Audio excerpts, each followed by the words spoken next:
Hi, good day, and welcome to AG Professional Services. I'm live at University for Development Studies, and I'm here with one of the students to question him about career development and personal development topics. So, please, your name? My name is Soliu Fawza, Business Studies, level 400. Okay. So, do you have a career path in mind, or you are waiting to graduate and pick something up? Yeah, definitely. As a student who is pursuing business studies, for example, like you have to have a career in mind. You can't just come to school and then be hoping the government employ you right after your service and the rest. But then you have to have a career path in mind, definitely. But then in my case, yeah, I think it's I wouldn't disclose it because it's confidential information. You wouldn't want to disclose it. Yeah. Okay. So after your graduation, will you prefer to work under someone or start your own business? Yeah, working under someone and then starting your own business is two different things. When we look at starting your own business, it requires a lot. Like something like capital, for instance. That is what is stopping most of us from starting our own business.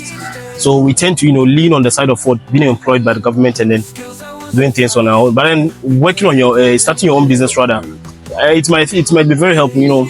Yeah. That's why financial freedom starts. That's what people say. Okay. So in case you don't want to start your own business and you prefer to venture into the job market, will you prefer to work under a female boss or a male boss?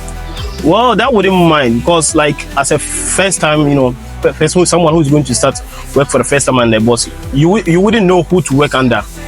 Because this is your first time. When you work under a male boss, it will give you the insights, the do's and the don'ts, what you are going to do, the rest, you know.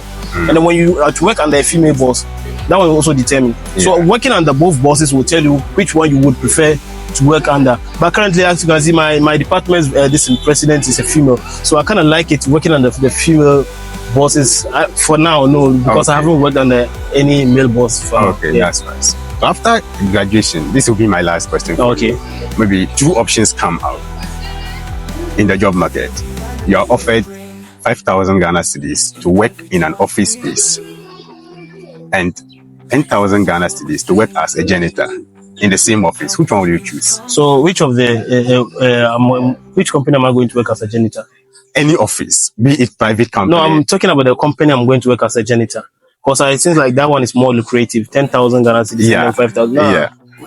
I would work as a janitor too. Why? But then, looking at the money, 10,000 is more lucrative than 5,000. You wouldn't want to be in a suit, in a tie. That one comes to it has advantages and disadvantages. Like working as in an office, being in an AC with your suit, maybe you wouldn't even be able to buy a car, my friend. Let me tell you this: you wouldn't be able to buy a car with that 5,000. Because like after taking that money and then considering your rent and then expenses and things, Charlie. By the end of the year, you have by the end of the month, the month wouldn't even get to the end. Who says civil servants don't buy cars? Who says civil servants don't buy cars? Oh no. Okay, thank you very much. I really appreciate it. Thank you.